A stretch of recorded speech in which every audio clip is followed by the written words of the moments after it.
that on? Yep, it's working. All right, good evening, everybody. First of all, thank you for having me come up here. First of all, disclaimer, I'm not a lawyer at all. Any pictures used of people is not a statement of guilt or their innocence. It's just a picture that's out there. I'm not a cop as well. I'm just a dude that simply wants to make a difference. Short little thing, thank you.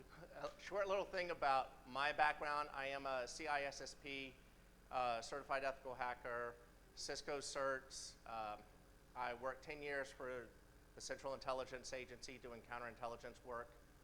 I spent 7 years at CarolinaCon9 as their senior investigator for computer crime, which is where all of this really came from. So with that, a little bit about my company. What does IPT, Internet Predator Tracker, do? Well, Internet Predator Tracker, or IPT, is a company I created that is dedicated to providing free software to law enforcement and to the public. When I was working at CarolinaCon9 for 7 years, every police officer, every federal agent that came in, they had no money to spend on any of this. They had to get funding specifically for everything. So when I was working there and dealing with all these problems and issues, I decided, you know what, I'm tired of it. I'm just going to spend my own money, develop my own software, give it to them for free. We also provide software to the public in order to allow them to report suspected predators and pedophiles. This is something I started, my first program was developed in 2007. And it was because I got the idea that here you've got Google Chrome, Internet Explorer, Firefox, Opera, Safari, all of these great tools out there to browse the web, but not a single one of these tools had anything for you to report a website. Working at AOL, I knew exactly how it went. And for anybody that's offended by this, I'm real sorry, but this is the truth about it.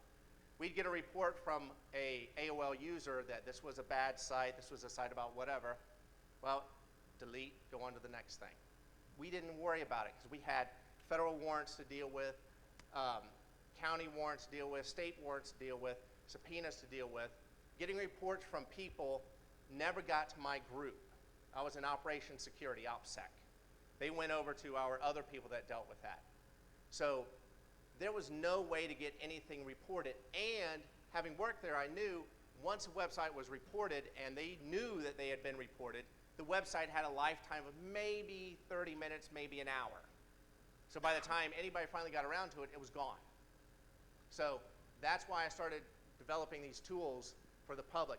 I also teach classes online. I go around to schools and teach PTA associations. I teach parents what to do because I can tell you, I spend my time doing computer forensics. I spend my time as a private investigator working on computer crime cases for people. I can tell you 95% of every adult that comes to me with some sort of issue about their child, teenager, whatever, has no clue about what to do with their phone, their computer, their tablet, anything. When I show them the very basic things they should know, they're amazed by it. So I had to create a set of tools that made it real simple, and I had to teach them a real simple procedure. The public software that we've got out there is Pedophile Reporter, Crime Reporter, Mail Sleuth, and Internet Predator Tracker software. This one is for law enforcement only and very select individuals. Everything else is all public information. Right now, IPT, like I said, this is why I did this. We are the only software for reporting predators and pedophiles for Internet Explorer, Firefox, Google Chrome, Safari, Opera, Outlook, Thunderbird, and Android. We're the only tool out there that collects the information properly and sends it off so you can click one button and that's it. I can tell you Internet Explorer was okay to deal with, the Microsoft people. Firefox and Thunderbird, the Mozilla people, fantastic to work with. They have bent over backwards to help me out with a lot of things. Google Chrome, strangely enough, Google was extremely helpful as well. Safari didn't want anything to do with me whatsoever.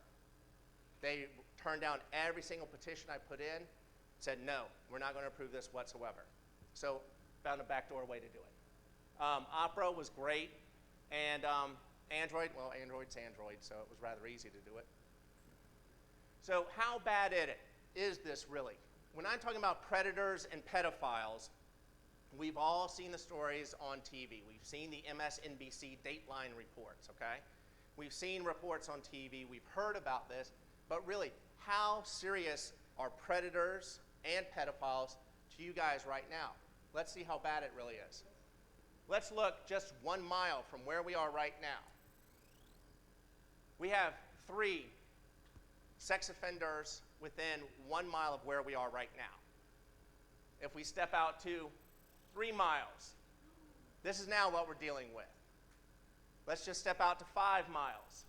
That's it. 5 miles of our hotel. This is how many we're dealing with. Yes? Are these all pedophiles or these just sex offenders? These are members of the sex offender registry. Noted ones, not all the ones that never got put into it. So if you can imagine that these are the reported ones, multiply that by 3, and you'll get probably what it really is. How many are up there right now? A lot. I'd say we're looking probably at 37 or so, right in within 5 miles of where we are. Can you do this room? I don't want to, no, I'd rather not do this room and find out that I'm going to be in trouble. So, question is, what now? This, you have to understand, this is a serious problem we're dealing with. There are a lot of people out there. Law enforcement is working every day trying to do something about this, but you know what? Getting online predators, online pedophiles are unfortunately at the very bottom of their list. Very bottom of the list. Because they don't have funding for it, they don't have resources for it, they don't have training for it. That's why I'm looking to everybody here in this room. Everybody here knows 1,000 times more than the average cop, unfortunately. Okay? All the cops know how to do is use Facebook chat to chat with their friends and others. So what I want to try and do is get everybody up to speed on not only how to collect the evidence properly, because it's one thing to collect the evidence. If you just grab the evidence of something happening, of a pedophile, you get, oh, here's his child porn. Well, number one, you're going to jail because you have child porn, okay? That's one of the things that when you look at my tool, Pedophile Reporter, the one thing it does not do is it will not grab the images whatsoever. It'll grab the URL to it, but it will not grab the image. It grabs everything else because I can't have my servers getting pulled down by the cops every other day. We average about, on a good day, probably 140 reports a day. On an easy day, probably 60. So, I mean, we've got lots of people out there that are just using this all the time. Now, one of the things you got to remember, though, is, you know, yeah, I showed that graphic. It was kind of funny to see all, you know, how many sex offenders that are registered are so close to us. But this is a real situation. One of the biggest things that impacted me to make me do this, okay? Again, I'm nonprofit. I don't make a dime from any of this. It cost me money to build every tool, to burn all the CDs, to send out to the police, to develop my new tools. One of the things that impacted me was, again, like I said, when I was at AOL, it was me and one other guy, Johnny. We ran all of Ops Security. We dealt with every subpoena. This was years and years before we had anything automated. It was all by hand that we had to do this. And one of the worst times ever was I got a request for what we called a traveler. Traveler was when a kid met somebody online and then went to go meet with them. So I got the paperwork for this traveler. Unfortunately, the child was killed by the pedophile. So I'm dealing with the paperwork afterwards. I'm having to download every email, every picture that was there, everything. Well, we had a little backdoor ghost program we used so that when we used it, we would be invisible. Nobody would see us while we were doing it. Unfortunately, I had been doing too many things at once and dealing with so much stuff. We got to activate the ghost program. So I start getting all these chats from the kids' friends. And since that day, this is all I've ever wanted to do, spend my time doing this. Just having to deal with these little kids that are asking, what happened? We thought something bad had happened. All the things they said to me, I've never forgotten that. That's why I do this. And that's why I hope some of you will join. So what can you do? Again, I want to educate you on what the police and the DA need in order to prosecute a pedophile predator. Because the thing is, if you don't collect the right information, it gets tossed out. And you've just wasted your entire time doing this because the pedophile or predators are going to get right back out on the street, and now they know what you were looking for. They know you're looking out for them, and all of that work has been wasted. So I want to show you exactly what to collect and how to collect it, because again, with law enforcement, they don't understand things like electronic evidence. They don't understand why is it so important you've got a report here from something called INMAP? Why is it so important you have this thing called a MAC address? They don't understand, well, why are you using Wireshark? We have to educate them. We need to collect it properly.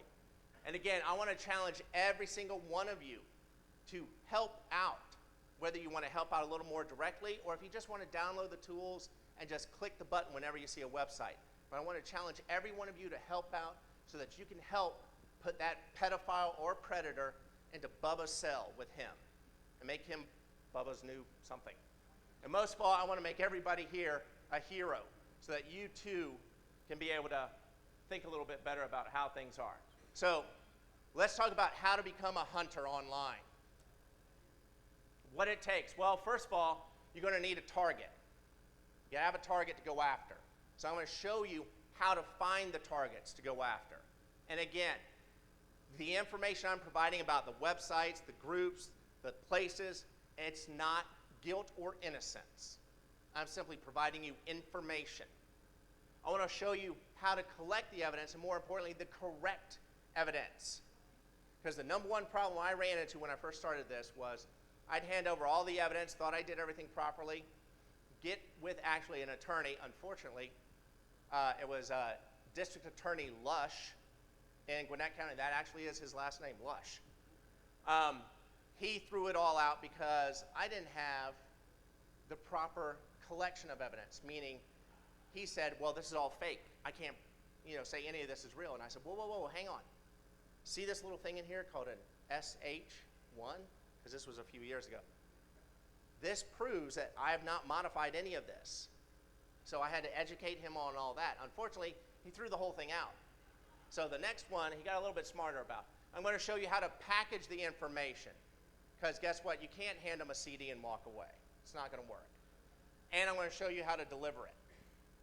So why does the pedophile get out? Why is suddenly you find a pedophile, he's trading child porn, he's talking to you because he thinks you're a 12-year-old girl or a 12-year-old boy, and he's trying to have sex with you. Why do they get out? Well, first of all, the hunter, that would be all of you, used entrapment. So I'm going to teach you what is entrapment. The wrong evidence is collected. You missed a vital piece of evidence. I'm going to show you every piece of evidence that I turn in with every single one of my reports that are not being rejected anymore. It took about a year and a half before finally the DA and other people I dealt with finally said, okay, we like everything that's here. I'm also going to tell you how to securely store your information, because unfortunately you can't hand them a USB stick. They won't take it because they're looking for evidence that has not been altered whatsoever. Next, the information was not packaged for the police or the DA.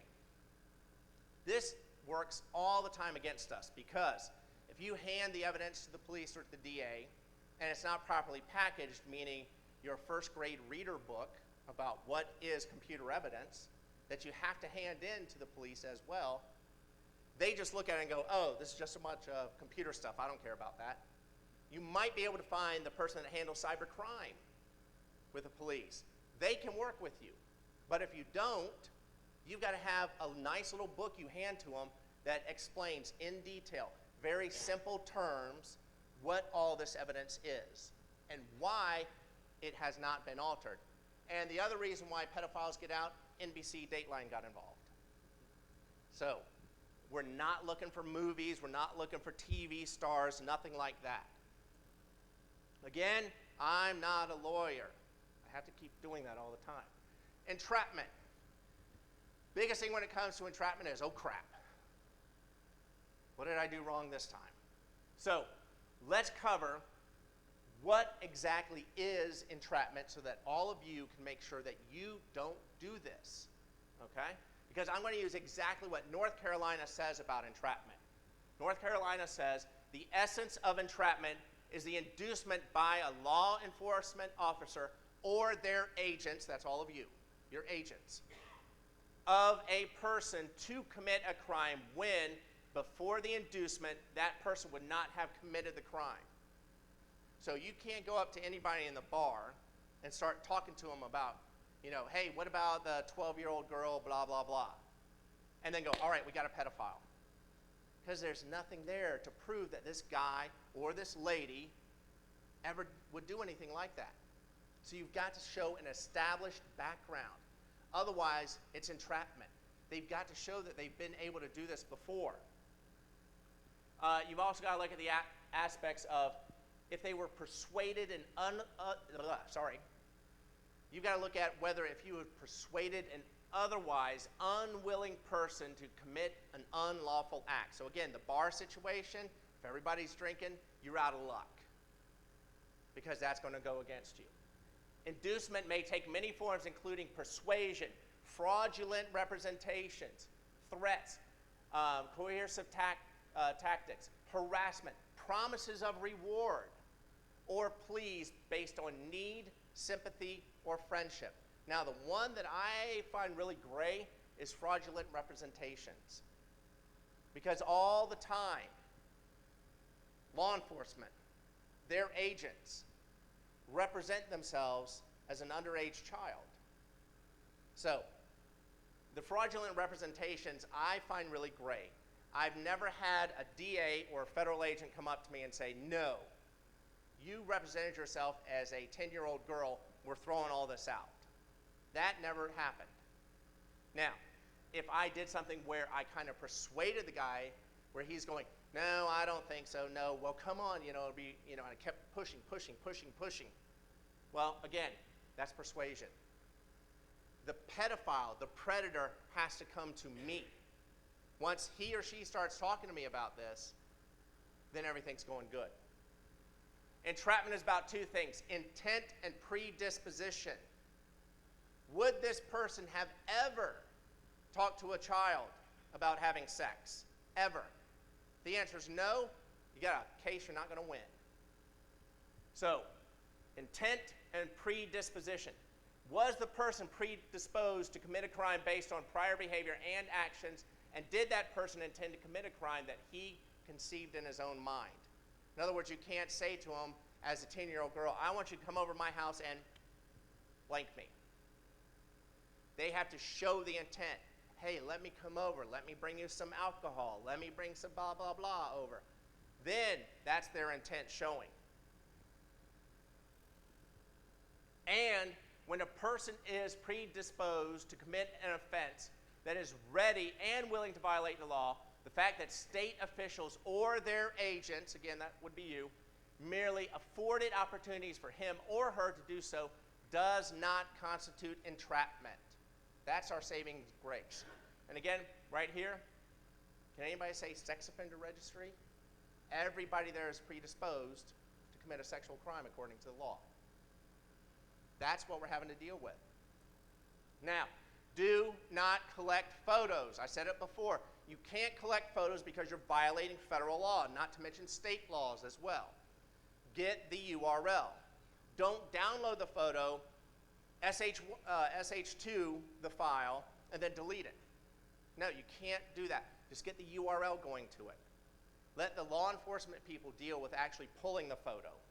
Or after you've built up enough of a reputation with them and you're working with them and you're sitting there with them, then it's okay because you're under the direction of a law enforcement official. Now again, if you're downloading it, like I've said, you're collecting child porn and you're guilty of it. So here's what you're having to deal with. I want to cover a few laws, unfortunately, just so you understand what is and what is not. It gets into a very, very gray area, especially some of the sites I'm going to show you later on. There's a bunch of them that are just out and out pedophile sites. There are a few that are very, very questionable. Okay? So, federal laws. The 18 U.S.C. Series 2251, sexual exploitation of children, is the production of child porn. 2251A, selling and buying of children. 2252, certain activities relating to having material sexual exploitation of minors. Mainly possession, distribution, and receipt of child porn. That means they email it to you. They have a website. They upload it, download it, all of that. Yes, sir.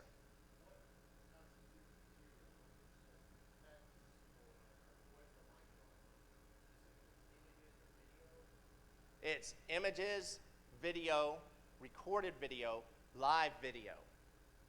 So it's got to be an image of some type, whether recorded or live, is considered child porn. Text is not child porn. Okay? It can discuss, you can violate 18 U.S.C. 2251A when you're talking about selling or buying of children. But here I'm talking specifically about pictures, images, videos that you may have, or that they may send to you. 18 U.S.C. 2252, certain activities relating to material constituting or containing child porn. 2260, production of sexually explicit depictions of a minor for importation into the U.S. Think of all the websites out there, all the websites that have travel destinations. I'm from Georgia. We had a big,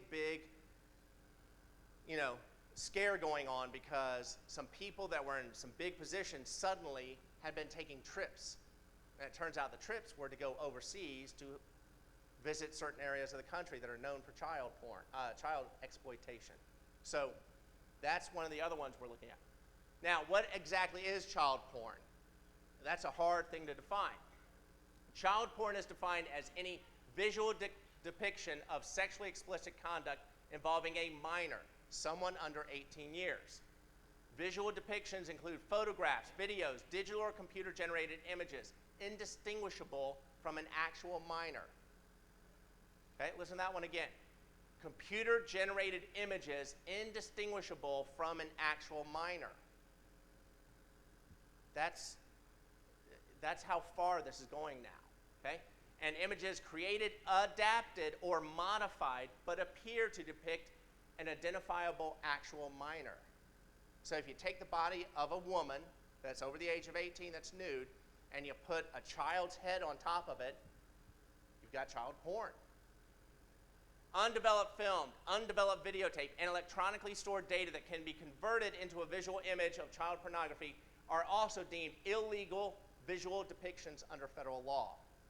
So again, do not collect pictures, videos, any of that. I'll tell you how to deal with that in a minute, though. Images, again, someone contacts you, if you get images of a child whatsoever, you've got to stop everything you're doing. You've got to contact the FBI Innocent Images Task Force. You've got to contact the Center for Missing and Exploited Children. Like I said, I do a lot of private investigation cases dealing with computer crime issues, cell phone forensics, computer forensic stuff. Anytime I've got a cell phone, I've had this happen 3 times with me, where I had a cell phone that had a child's picture on it, and they were not clothed. I had to stop, and I called up D.A. Lush. Said, hey, I'm working on a phone. I got a picture of a naked child. And I'd have to go and meet with him. Now, it turned out each and every time it was that husband or wife, it was their own child.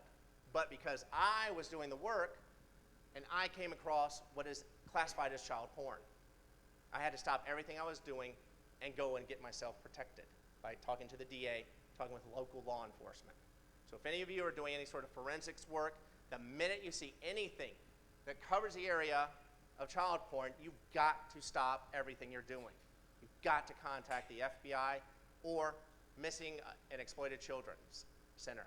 You've got to contact either one of those. There's no ifs, ands, or buts about it. You have to. Sure.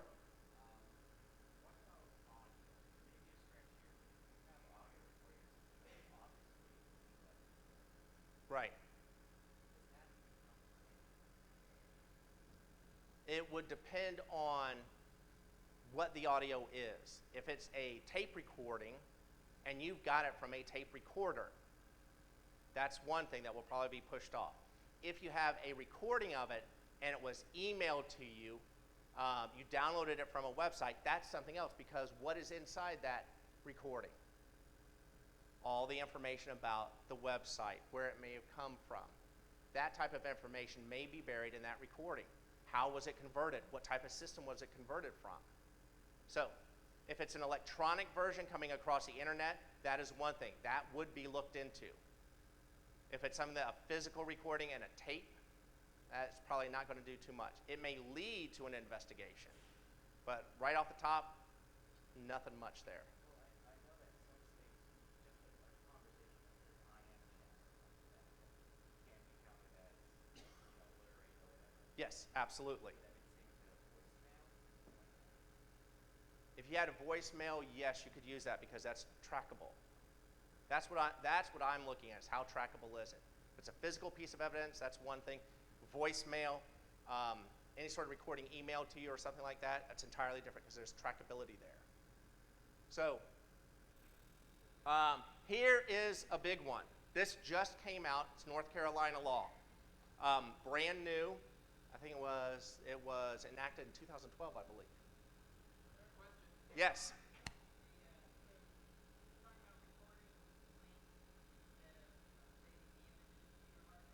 Correct.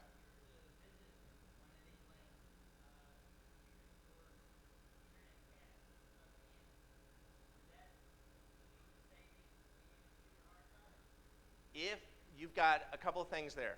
Number one, if you're doing this with just whatever you've got on your computer, just standard Google Chrome, okay? Standard Firefox. That is one thing because you purely could be accidentally coming across it. Now, the software that I've got, that is the Pedophile Reporter tool, this is designed so that if you come across a website, because go to Google, type in G.I. Joe, type in Barbie.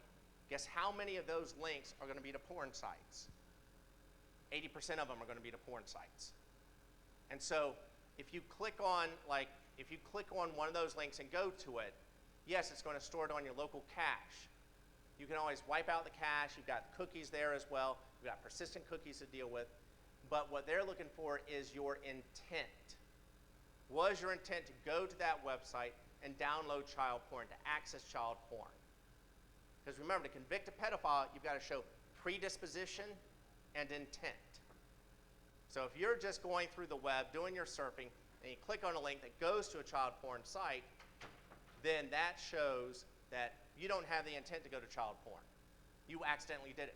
Everybody that's been working with me, that's been sending in all of these reports, I have not had one individual, not one, over thousands of reports over the past couple of years. Not once has any law enforcement, federal, state, local, contacted me to say, who's the person that sent this? I got to talk to them. They have never contacted me about that.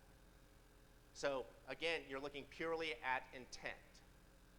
So if you're going to download the image and put it as part of your package to hand to law enforcement, they're going to come and talk to you. They're going to come and seize your computer. That's why every report that I hand out, every report that I've got for people to use, strips out the image. It has the URL, and the police know that. So that's what they go by. So, yes? Wasn't there a case, I want to say a year or two ago, where a guy got off because he intentionally downloaded his browsing child pornography, but because he wasn't able to do it, he got a police law about it some time in the last few years, because he didn't mean to download it, the browser automatically downloaded it for him. There was a Wisconsin case in regards to that where the gentleman had been given some links to go to. They turned out to be child porn sites. He went to a handful of them. And he got pulled in by the cops for child porn. He didn't get prosecuted whatsoever for it, because here's what happened in the end. They arrested him, pulled him in, started questioning him, and then it comes to find out, oh, you're going through a divorce right now? Who contacted us about that? The wife you're divorcing right now? And she has also said that you've done this, that, and the other. And they also found out that she had put spyware on his computer as well. So that one he got out on, simply because of that. But he was, again, pushed into it. There was no intent. Well, the intent might have been there, but he was not predisposed to do it. He didn't have anything in his background that showed he was a pedophile. So that's the kind of things they're looking at. One other quick thing, as long as you're bringing that up. Case law in Colorado last year. Police arrested a pedophile because he was transmitting child porn. Pedophile goes into court and says, hey, where's the search warrant for this? Where's the subpoena for this? Police said, we don't have one. And the judge said, oh, well, guess what, pedophile? You're still going to jail because your wireless was not encrypted. It was an open Wi-Fi. So if your Wi-Fi is open, the police were given free and clear rein to collect whatever evidence they wanted against the individual without a subpoena. That was only in Colorado state, not federal yet. Federal law, I've been looking a lot at the whole wireless thing there. It's going court by court, state by state as to what they take. Pretty much everybody's leaning towards, if your Wi-Fi is open, that's it. Anybody can do what they want. If you encrypt it, that's another thing. Yes, sir.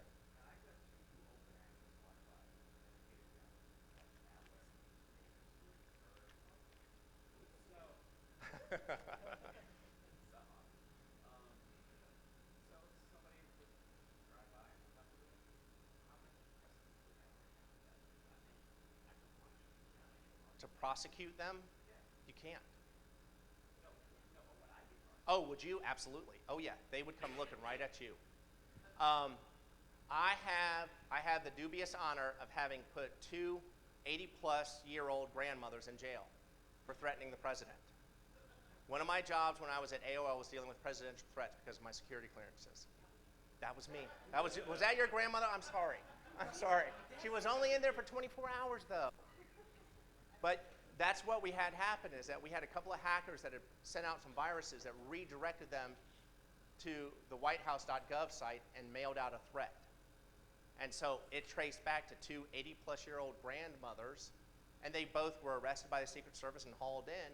They found out, sorry, Grandma couldn't have done this. It obviously was a mistake, but had to be held for 24 hours. Well, this was years before. This was, 12 years ago. Yes, sir.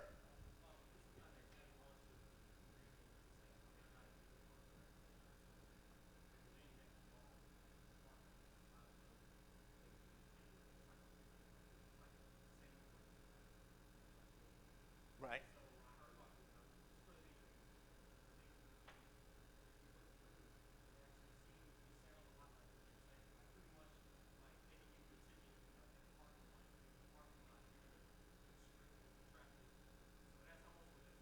Yeah.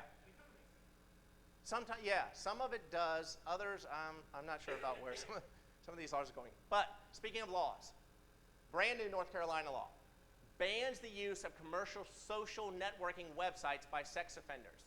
It is unlawful for a sex offender who's registered to go to a commercial social networking website where the sex offender knows the site permits minor children to become members, or to create or maintain personal web pages on the commercial social networking site. Now, for all the really sneaky people here, let's read between the lines. For the purposes of this section, a, quote, commercial social networking website is an internet website that meets all of the following.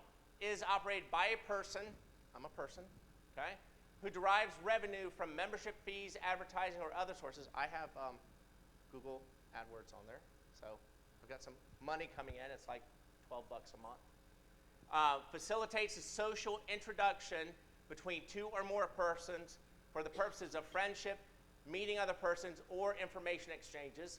3, allows users to create web pages or personal profiles that contain information such as name, nickname of the user, photos placed on the web page, other personal information about the user, and links to the person's web pages on the commercial network. And lastly, provides users or visitors to the commercial social networking website mechanisms to communicate with others, such as a message board, chat room, electronic mail, or instant messaging. So any sex offender, registered sex offender, cannot go to any social networking website like that. A commercial one. You were talking about the open Wi-Fi you've got to collect malware. What if you had something like that? What if you had your commercial social networking website? Perfect way to catch somebody that's doing that. Well, yes. You have to meet this criteria. You have to get money from it, no matter how much money. They don't say you have to make $1,000 a day. You just have to make money. So $1 a month is fine. You have to facilitate introductions, which is they can post. That's introductions. Allows users to create web pages or personal profiles. You do that with every forum. Provides users a way to communicate. Every forum does that. So yeah, any forum can do that. Any sexual offender cannot use that in North Carolina. That's your state law. So that gives everybody here a great little tool for collection of information. A great way to do it. And if you take some of the information you're going to get in a little bit, you can apply it to a website like that, a forum, a chat board, something like that. Yes? Would it apply to a forum where you have to be over the age of 18 and the bylaws on the forum and register for it? How are you going to verify that is going to be the question. Let's say it's a dating website.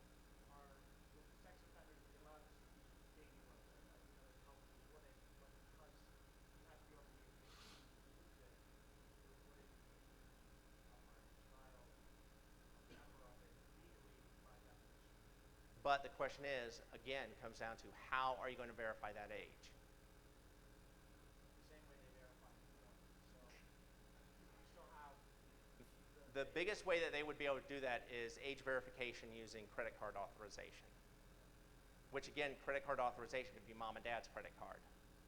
I mean, how many of these websites out there, the dating websites, all the sugar daddy websites out there that have minors on them, all the 16-year-olds.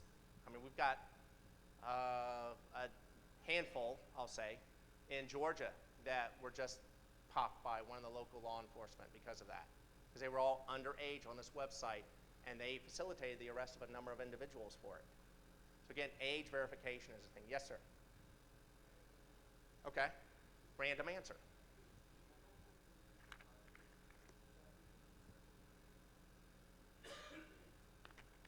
Ooh, that's good. Okay, does Gmail is operated by a person who derives revenue from the membership. So that would be Google makes money from it, of course. They facilitate the social introduction between two or more persons for the purposes of friendship, because with Gmail you get your Google Plus pages, and you always get you don't even want to go Google Plus, just pure email.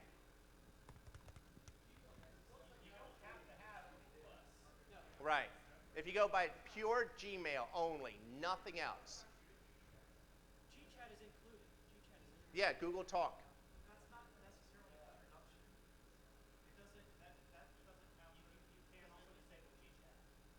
But it facilitates. Yes. And you get, I mean, we know spammers all the time email through Gmail. But that doesn't mean the system has to fix it. But I think this explains why the answer on the sex offender was you can't use internet. I would be absolutely in favor of that. Well, I mean, the Supreme Court would probably say that violates your First Amendment rights. So Yeah, exactly. you're probably going to come up with a more narrow. Yes. So here's my problem. Okay. In North Carolina, Stand up.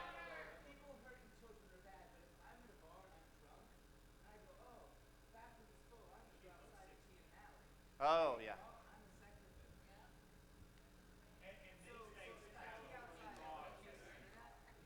This, yeah, I've had that. I will say, and this is nothing, I'm not saying anything about anything at this moment, but I can say pretty much at every conference I've gone to speak at, that has always been brought up. The sex offender laws and what they classify as a sex offender, in my opinion, is way too broad.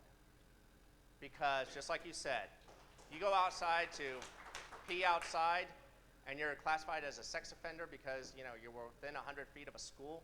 If you're plastered to the wall, how do you know where you were? Okay? You pass out drunk and your pants fall off, or somebody is robbing you. I mean, what I'm talking about here purely, I'm talking about the real criminals, the real scum, the pedophiles that go after children, that hurt them, kill them. The predators that go after people that don't know any better, that ruin their lives, not just children's lives, but adult lives as well. Being in the area that I am, I get calls every single month, multiple times from people who have been tracked by somebody online and their life is a living hell because of it. That's a predator. That person does not need to be out in public. That person needs to be locked up because it's one thing to hurt a child, which is the worst possible thing in the world. It's another thing to make somebody's life so miserable that the lady ends up killing herself. That is what I'm talking about. So, this is North Carolina laws. The biggest question I'd have about the Gmail, and again, my first thing is the determination of this law is when they talk about commercial social networking website is operated by a person who derives right there. Does that mean a person in the United States, in the world, or just in North Carolina? That's the answer I don't have. But what I'm saying is,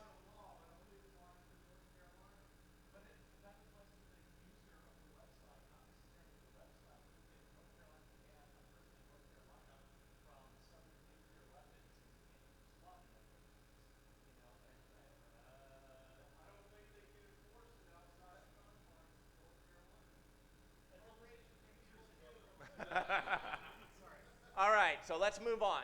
Also note, federal jurisdiction almost always applies when the internet is used to commit a child porn violation. An offender can be prosecuted under state child porn laws in addition to or instead of federal law. So you can get hit with state and federal, or state or just federal.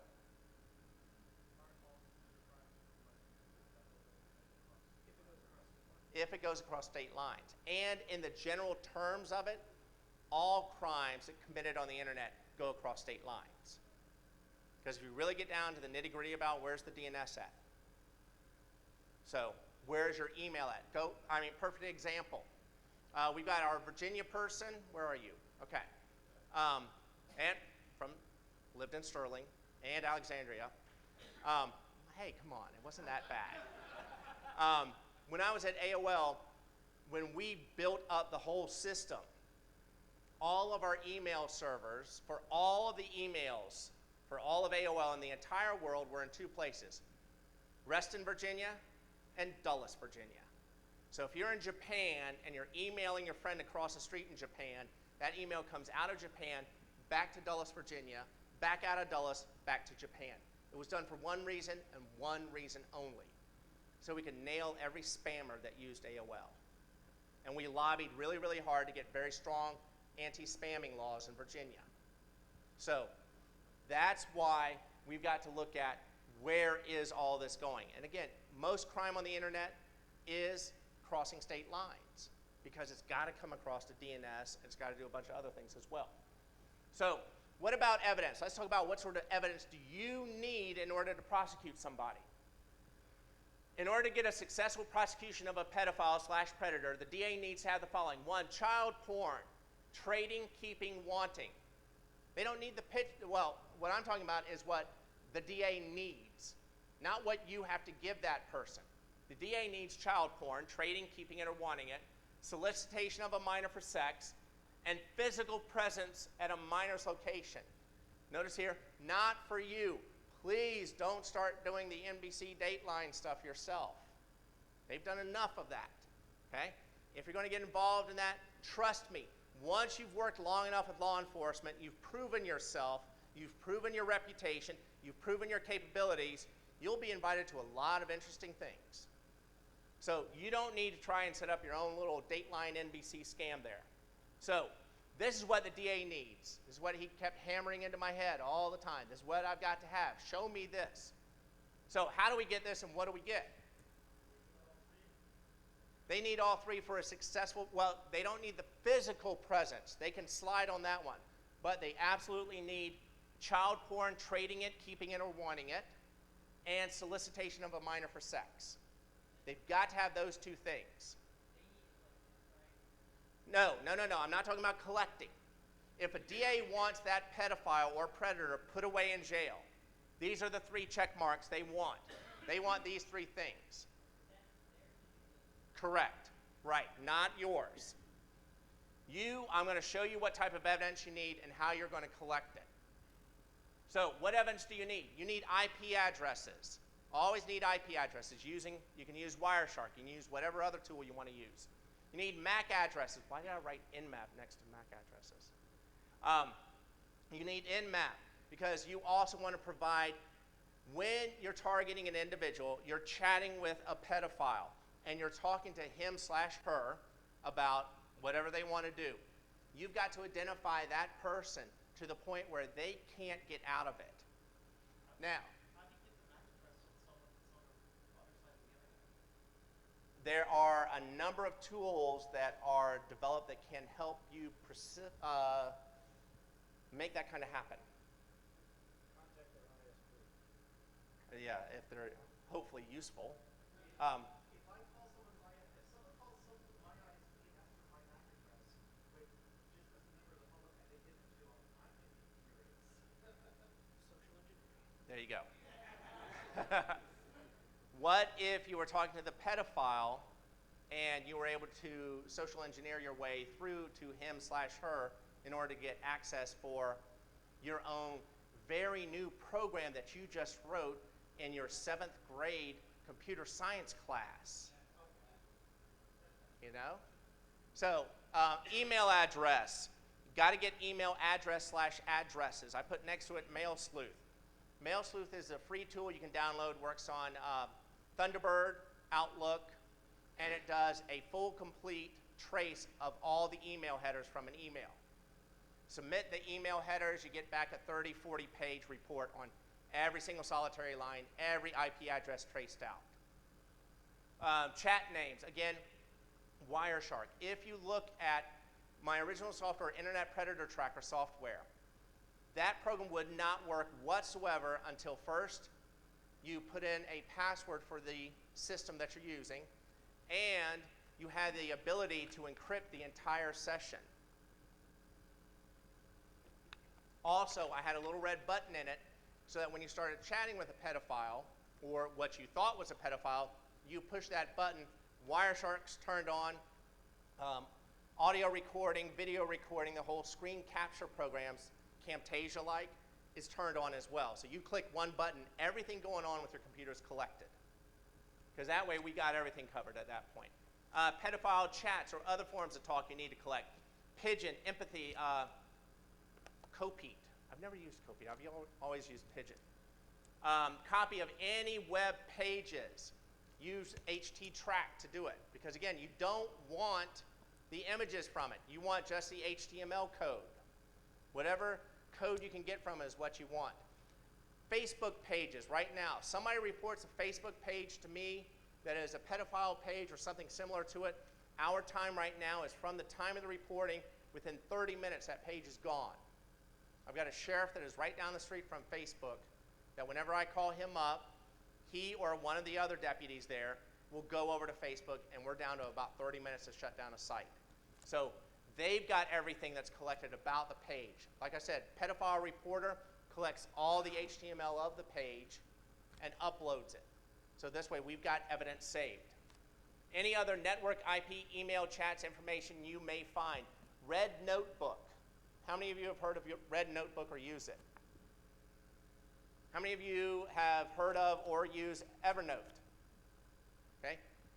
Red Notebook is an open source version of Evernote. At first I was thinking, all right, we could start using Evernote because I use Evernote every time I do some sort of cyber case because I can just dump everything that's collected in there. For everyone who's using Evernote, all their passwords are compromised. Last week, yep. Every single one. You're forced to reset. But the problem is, if you use Evernote to collect all this evidence, guess what's going to happen to your Evernote account? It's going to go away with the very first case you turn over. If you use Red Notebook, that can all be self-contained. And I'll show you exactly how it will be self-contained, so you don't have to lose it every time. Information about your online alias. Everybody, I'm sure everybody here is thinking about, okay, I need to collect the chats I have with the person. I need to collect the pictures, the videos, the things they want to send me. I need to collect all this stuff. You've got to collect as well your alias. Because if you're going to go online and do this, you're going to go online as an underage child. Well, I used to keep notebooks of everything. Every one of my aliases were written down in a notebook. Then I started using MySQL.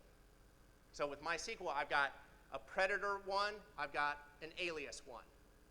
So when I'm working my case on pedophile A, it'll have all the information about the pedophile on one screen, and then on the other screen are all the individuals that I played. You know, I was this 10-year-old girl named Sally. I was a 12-year-old boy named John. And that has all my information. So you've got to have the information about your online alias to provide as well. Speaking of online aliases, being at a hacker conference is a little bit easier with this one. Phone numbers. You get in deep enough with any pedophile, they're going to want to call you. So what do you think is going to be the best possible way to allow a pedophile to have your phone number and, quote, verify you without really verifying you?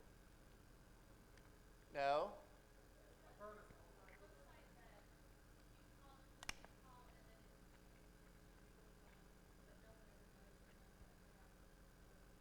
Wow, I'm showing my age at this one. Okay, who are the phone freaks here? Got any phone freaks? Okay. What about a ring busy number? Guys know ring busy numbers? They're in every single area code. Give the pedophile a ring busy number as your phone number. When they call and go, hey, I thought you said this was your number. Oh yeah, my brother's on the phone. They've got your number, it works, but it's ringing busy. And you can... They're still around, you can still find them. Well, yeah, with Google Voice you can as well, and you can also, if you tie Google Analytics into it as well, you can actually get enough detailed information about the person contacting you that's useful. So that's one way to do it. But yeah, when I do my aliases, I always have a ring busy number. And, you know, it's always worked useful for me. If they want to send you one, this is the images thing, because every pedophile wants to send you images or wants you to send them images. So if they absolutely want to send you an image, have them send you to a dead drop email account. Create one, access it and set it up. Whatever, Yahoo, Gmail, Hotmail, whatever you want to. Hushmail. Just create the email one time, okay? Set it up, leave it. Don't access it again. When the pedophile says, I want to send you this picture of this 7-year-old. Okay, here's my email. When they send it, don't access that email again. Stop your work. Go to law enforcement. Okay, so that's one way to do that. Storing the information. One of the biggest things that hurts pedophile cases is information not properly stored. In other words, people collect the information and then copy it to a CD and hand it to the police. You can't just copy the evidence to a CD and hand it to the police. That's very bad, and there's going to be no internet for you anymore. Okay? So you've got to prepare a report. Okay? What's the best way to store it? Copy all the files, run a SHA-2 on it. You're going to save the files to a folder on the CD, so you're going to burn a CD for it. You're going to save all the SH2s to another folder on the CD. You're going to provide a copy of a Windows, unfortunately, Windows SH2 checksum verifier to the police. Now, when you do this, again, you're going to show your checksums for every single file that you keep. You've got to, because they're first going to say this was altered, this was fake. It's the first thing they're always going to say. So you've got to do your checksums on every file, and you've got to show it to them. Now, there are a number of ways of doing this. First is using IPT 2007. That's my original software was done for Windows because that's all the police had at the time. Brand new IPT 2013. I'm developing it right now, so anybody interested in helping me do some bug work on it is absolutely desperately needed. You can also use Tails on a USB stick. Who has a problem with that? Nobody? Come on, somebody's got to. Because you've got to have it set up as, how many of you use Tails? Or know of it at least? Okay, few of you. Tails is a great privacy protection system that's out there. It's absolutely fantastic. It runs Debian Live.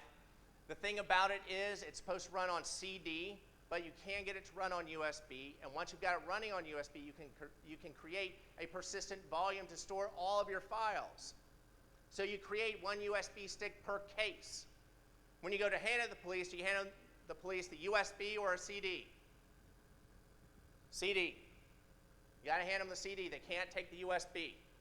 You must install Tails on the stick and then make sure it's large enough. I usually start with a 16 gig USB stick for every case. You can recycle them if you want to, but you got to burn the entire thing over to your CD or DVD. Packaging. I've got to really run through this because I was just told 5 minutes. Packaging, I've got to tell you about, well, really quick. Here's what you need for packaging. Overview of the pedophile predator. You've got to answer the 5 W's. Who, what, when, why, where. Okay? You've got to answer those in your original statement to them. NS lookups of any pedophile predator IPs, DNS lookups, email traces of any and all emails, MX records of the sites, trace routes of the IP, not from your computer because you don't want that showing up in court. Who is of the website, Google search on the email address, Bing search, Yahoo search, archive.org of the website that's been reported, and wiggle.net of the pedophiles wireless if you've got something like that with it. Real quick, those of you that really want to get further into this, please email me. I'll give you a copy of my report documents that I use. This is kind of my checklist. I do training classes once a month online, working with people. I know I'm going to run out of time. Delivery, really easy. You got 2 choices. You can deliver it to law enforcement yourself, or you can get it to me and I'll deliver it for you. I have some people that don't want to hand stuff over to the police for whatever reason. So, if you're one of those, contact me. If you're going to go to local law enforcement about this, you've always got to send a copy to the Center for Missing and Exploited Children. I work with DA Lush in Gwinnett County on all these cases that I have. But every time I go to meet with him, I've already sent a copy off to the Center for Missing and Exploited Children. I have one contact I've developed there, and I always send him a copy of everything. Real quick, who are you going to deliver it to? The police. You've got to talk, local police I'm talking about, you need to talk with their SBU group. A lot of local police are developing SBU groups now. Cybercrimes, at least find out who is close enough in their group to cybercrimes. Facilitate a relationship with them. The sheriff, you've got to talk with the sheriff directly. Don't talk to the deputies. The sheriff has to make the decisions. State police, cybercrimes person again. If you're going federal, you got 2 choices, FBI or Secret Service. My preference, Secret Service. Definitely Secret Service. They actually work really hard on this stuff. Okay, this one, and then I'm going to jump really fast over some things. How to approach them. Understand the first time you approach law enforcement, they don't want to hear from you. They don't care. Because you're just one other person bothering them. So what you need to do is you've got to prove yourself to them first. Don't prove it by collecting all the evidence against the pedophile and handing it over. Prove it to them by educating them first. Tell them how this stuff happens. Oh, I found out about this. Can I explain to you and your deputies how this actually works? Explain things to them. Do not meet them for the first time with a case. Talk to them first. Get to know them first. And lastly, you need to establish your background and credibility before you work with them. Evidence delivery. Pedophile characteristics. Just ask for my great allergies.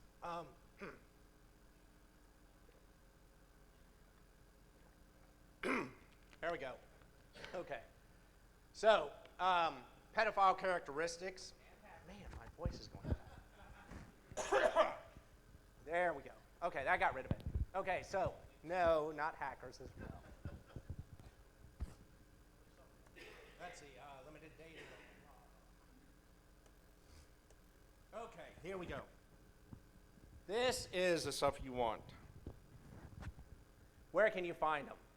Keywords you're going to look for. Boy love, blogo. Girl love, G logo. Here is a whole set of terms. Everybody, you can add, I've got my cards up here. You're going to have, yep, time's up, I know. You'll get all these terms in the presentation. These are the symbols to look for of pedophile groups. These are pedophile groups that are online, that are actively online. Here are their websites as well. Onions.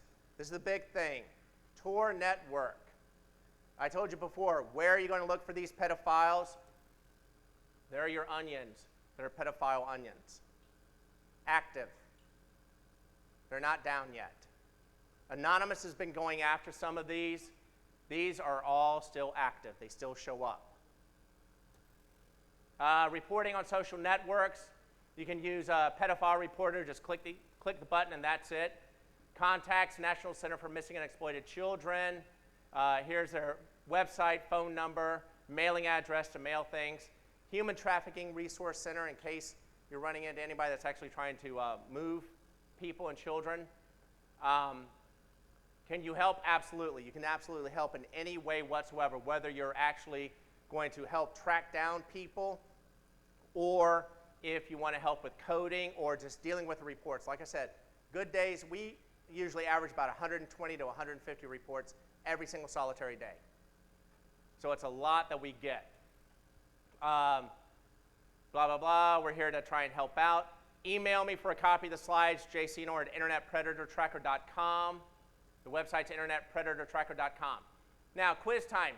How many years can you get a registered pedophile in North Carolina put away if they get on a social network? It is a Class 1 felony. How many years is that? 10 years. Whoever gets the right answer, I've got a prize for you. 5 years? No. 7.35. You're real close. Anybody? No, keep going. Keep going. What? 25.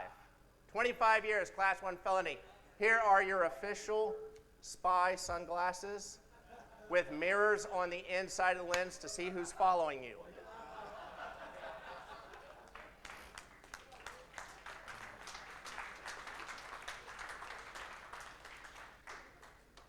Contact information, www.internetpredatortracker.com. Emails, internetpredatortracker@gmail.com. jseanor@internetpredatortracker.com.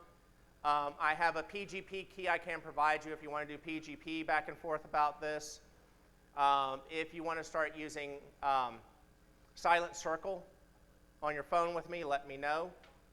And that's about it. But really, if any of you are interested whatsoever in doing this, the least thing you can do is tell everybody you know to download Pedophile Reporter for Google, Mozilla, okay? And for Internet Explorer as well. But just get people to use it. I don't know how many kids and parents I get phone calls from, or parents that I talk to at PTA meetings that don't know how to do it. It's got a little badge on the top of the bar. You click the badge, that's it. The tool does everything else. And you click send of the email, and it sends the email to me. We're covered with everything. You know, it's absolutely useful. Just do that much, please. If you want to do a little bit more, you can contact me for the next training date that I do online training for people. You want to go even further and actually help write code, please help write code for me. Because it's a lot to do. Yes, sir? What?